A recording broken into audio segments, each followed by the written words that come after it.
الحمد للہ رب العالمین والصلاة والسلام علی الانبیاء والمرسلین اعوذ باللہ من الشیطان الرجیم بسم اللہ الرحمن الرحیم رب اشرح لی صدری ویسر لی امری واحلل عقدۃ من لسانی یفقہوا قولی واجعل لی وزیرا من اہلی۔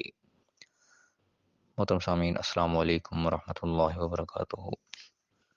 الحمدللہ، قرآن پاک کا مطالعہ ہمارا جاری ہے۔ سورہ نساء کی آیت نمبر 93 تک ہم پڑھ چکے ہیں۔ آج انشاءاللہ آیت نمبر 94، 95 اور 96 پڑھیں گے۔ اعوذ باللہ من الشیطان الرجیم، بسم اللہ الرحمن الرحیم۔ یا ایہا الذین آمنوا، اے ایمان والو، اللہ تعالیٰ ہم سے مخاطب ہے۔ فرمایا اذا ضربتم فی سبیل اللہ، اذا ضربتم فی سبیل اللہ فتبینوا ولا تقولوا لمن القی الیکم السلام لست مؤمنا، کہ اے ایمان والو، جب تم اللہ کی راہ میں نکلو تو پھر تحقیق سے کام لو، اور ہر شخص کو جو تمہاری طرف سلام پیش کرے اس کو یہ نہ کہہ دو کہ تو مومن نہیں ہے۔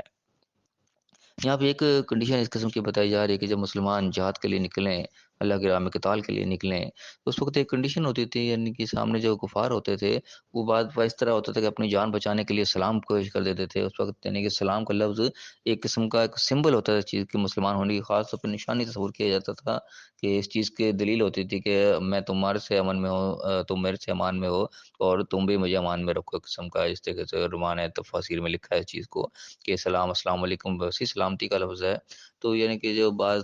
کفار بھی تھے وہ بھی اپنی جان بچانے کے لیے بعض وقت سلام پیش کر دیا کرتے تھے کہ اب تاکہ جان بخشی ہو جائے۔ تو اس کے اوپر بعض اس قسم کا واقعات پیش آتے تھے کہ مومن جو مجاہدین تھے وہ یہ سمجھتے تھے کہ صرف اپنی جان بچانے کے لیے اس طرح کر رہا ہے، اور اس کے اوپر حملہ کر دیتے تھے کہ یہ تو کافر ہے، تو اس کو صرف جان بچانے کے لیے کر رہا ہے، تو لہٰذا اس کو کافر سمجھ کے اس کو قتل کر دیا جاتا ہے۔ ایک آدھ واقعہ نہیں کہ اس طریقے کا رپورٹ ہوا یا کئی ہوئے شاید۔ تو اس کے اوپر ایک بات اس طریقے سے پیش کی جا رہی ہے کہ جو سلام کو پیش کر رہا ہے تو تم نے اس کو یہ نہیں کہنا کہ تم مومن نہیں، کیونکہ وہ دل کا حال جو وہ اللہ ہی جانتا ہے۔ ہو سکتا ہے واقعی مومن ہو، واقعی اسلام قبول کر چکا ہو، اور تم اس کو اپنی طرف سے سمجھ کے قتل کر دو، تو کیا تم نے تو ایک مومن کو قتل کر دیا، اور مومن کو قتل کرنے کی سزا ہم پچھلی آیت میں پڑھ چکے ہوں کتنی سخت چیز ہے۔ تو اللہ تعالیٰ نے یہاں پہ اس چیز کو کلیئر کیا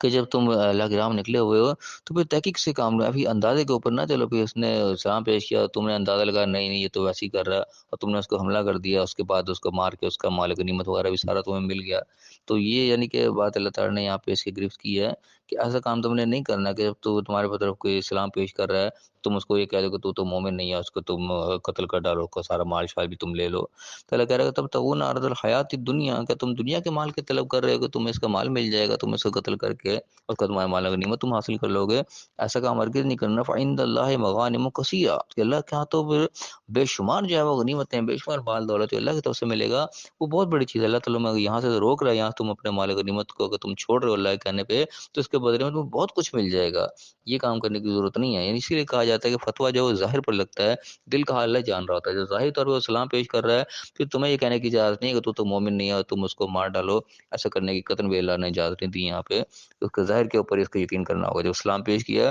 تو اس کو پھر مسلمان تصور کیا جائے گا، اسی طریقے سے یعنی اب بھی کہا جاتا ہے جو کلمہ گو ہے اس کو پھر مسلمان تصور کیا جائے گا۔ اس وقت یعنی کہ منافق کو بھی، چاہے وہ ظاہر طور پہ منافق نظر آ رہا ہوتا تھا لیکن ظاہر طور پہ کلمہ پڑھ رہا ہوتا تھا، اس کو مسلمانوں والے ٹریٹ کیا جاتا تھا۔ اور قرآن پاک کے بھی جتنے آیت ہیں منافقین سے بھی جتنا بھی خطاب ہے، یا ایھا الذین آمنوا ہی کہہ کے ان سے خطاب کیا گیا، یا ایھا الذین نافقوا کی کوئی آیت قرآن پاک کے اندر نہیں ہے۔ تو اس کے بعد اللہ نے فرمایا کہ کذالک کنتم من قبل، تم خود بھی پہلے اسی طرح ہی تھے، یعنی کہ تمہارے پر بھی ایک وقت یہ گزرا ہے کہ تم بھی پہلے اسی طریقے سے کفر کی حالت میں تھے۔ اللہ تعالیٰ نے بعد میں تمہیں ایمان کی دولت دی ہے، اس وقت تم بھی اس طریقے سے اپنے ایمان کو چھپاتے تھے، اپنے ایمان کو جو ہے اپنی جان کو اسی طرح بچایا کرتے تھے۔ آج تم اگر طاقت میں تو دوسروں کو بھی دیکھو کہ کل تم بھی اسی حالت میں ہوا کرتے تھے۔ اس طریقے سے دنیا داری میں بھی کہا جاتا ہے کہ انسان کو ہمیشہ اپنے آپ کو دوسری کی پوزیشن پہ رکھ کے سوچنا چاہیے کہ میں اگر اسی جگہ پہ کھڑا ہوں گا تو میں اپنے ساتھ کیا کرنا چاہوں گا، میرے ساتھ کیا سلوک ہونا چاہیے۔ جب انسان اپنے آپ کو دوسرے کی جگہ پہ رکھ کے سوچتا ہے تو پھر اس کا احساس ہوتا ہے، پھر انسان کو پتہ لگتا ہے کہ یہاں مجھے عمل کرنا چاہیے۔ تو یہاں پہ اللہ تعالیٰ وہ طریقہ کار بتا رہا ہے کہ تم بھی پہلے ایسے ہی تھے، یعنی کہ اپنے آپ کو پہلے دیکھو تم پہلے کس حالت میں تھے، آج وہ تمہاری والی حالت کے اوپر ہے، تم بھی اس کے ساتھ اسی طرح کا سلوک کرنا چاہیے جیسے کہ تم اپنے ساتھ چاہتے تھے کہ تمہارے ساتھ سلوک ہو۔ تو اللہ تعالیٰ کہہ رہے کہ تم بھی پہلے ایسے تھے، فمن اللہ علیکم، تو اللہ تعالیٰ نے تم پر احسان کیا کہ آج تم مضبوط کنڈیشن میں ہو، فتبینوا، تو پھر تحقیق سے کام لو، اندازوں پہ مت چلو، ان اللہ کان بما تعملون خبیرہ، جو بھی کچھ تم عمل کر رہے ہو اللہ تعالیٰ سے خوب خبردار ہے، یعنی کہ تم کوئی اقدام کیسے کرے، کسی کو مار رہے ہو، کسی کو چھوڑ رہے ہو، جو بھی معاملات ہیں اللہ تعالیٰ خبردار ہے اس چیز سے، اللہ تعالیٰ دلوں کے حال کو بھی جانتا ہے۔ تو یعنی کہ یہ ایک تنبیہ کا ایک انداز ہوتا ہے کہ اللہ تعالیٰ خبردار ہے اس چیز سے کہ تم الرٹ رہو، یہ نہ ہو کہ اللہ تعالیٰ کو غفلت میں، یہ نہ تم سمجھو کہ تمہیں کوئی پوچھے گا نہیں،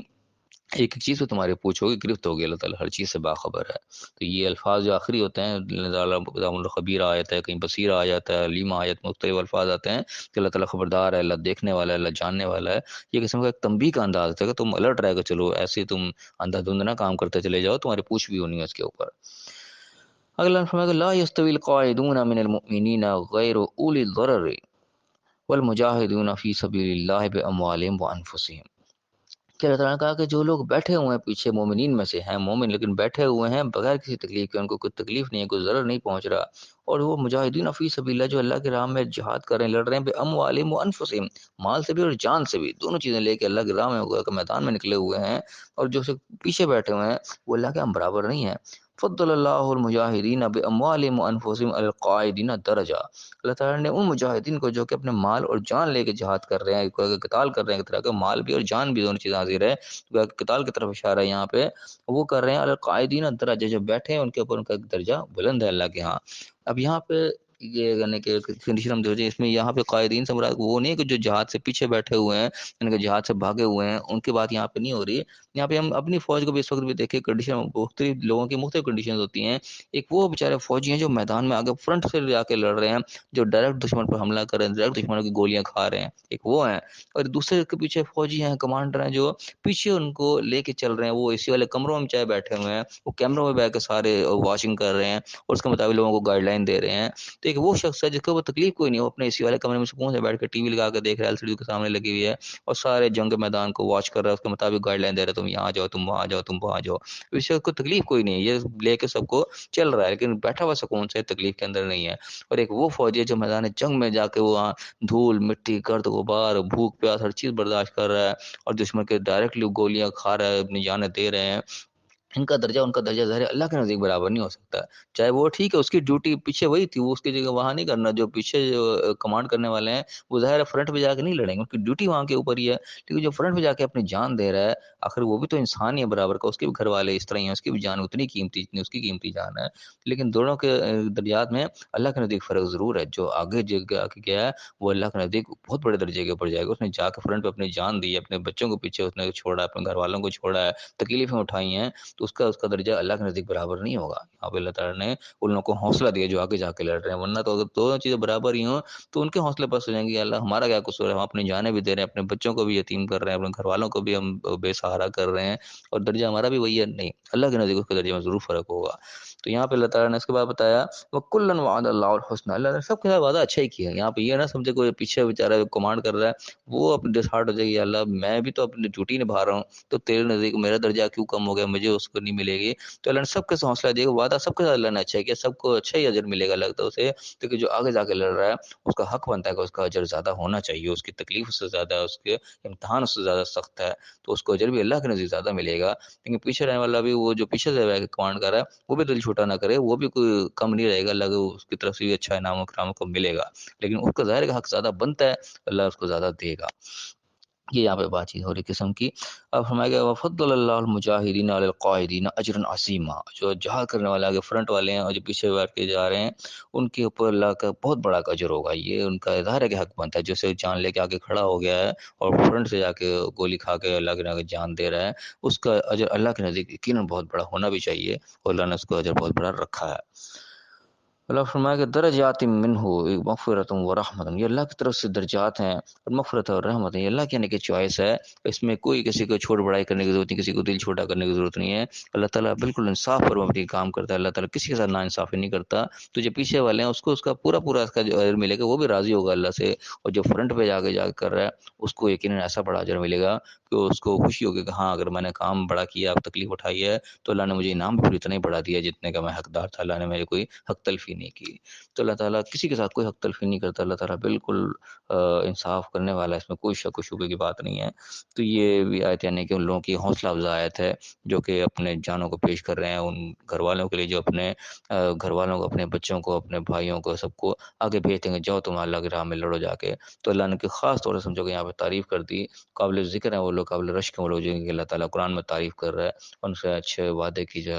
اجر عظیم کا وعدہ ان سے کر رہا ہے۔ تو اللہ تعالیٰ میں صحیح سمجھنے کی توفیق عطا فرمائے۔ اللہ تعالیٰ نے ہر ایک شخص کو اپنی نظر میں رکھا ہوا ہے، کوئی شخص جو ہے اس کا ایک ایک رتی برابر عمل بھی جو ہے وہ اللہ سے پوشیدہ نہیں ہے، وہ رائے گاہ نہیں جاتا، کہ پورا پورا اللہ تعالیٰ اس کا بدلہ دیتا ہے یقینی طور پہ۔ تو ہم کوئی بھی کام کریں اس کو ہم اللہ کو ہم شامل حال رکھیں، ہر چیز ہمارا جو ہے وہ عبادت کے زمرے میں بھی چلی جاتی ہے، ہر چیز اللہ کے یہاں نوٹ ہو جاتی ہے ہمارے لیے، وہ قابل اجر چیز بن جاتی ہے۔ جہاں پھر ہم کوئی نافرمانی کا کام کرتے ہیں وہ بھی اللہ کے یہاں کی چیز نوٹ ہو رہی تو وہ پھر نافرمانی ہماری لکھی جا رہی ہوتی ہے۔ ایک ایک چیز کا ہمیں جو ہے وہ بدلہ ملنا ہے، لگتا ہے اسے دنیا بھی اس کا اثرات میں ملیں گے، اور آخرت کے اندر تو بھی ظاہر ہے ایک ایک چیز کا حساب جو ہے وہ الگ الگ کر کے واضح طور پہ کر دیا جائے گا۔ اللہ تعالیٰ ہمیں صحیح سمجھنے کی، صحیح عمل کرنے کی توفیق عطا فرمائے، اور دنیا اور آخرت دونوں جگہ کامیاب فرمائے، آمین۔ وآخر دعوانا الحمد للہ رب العالمین۔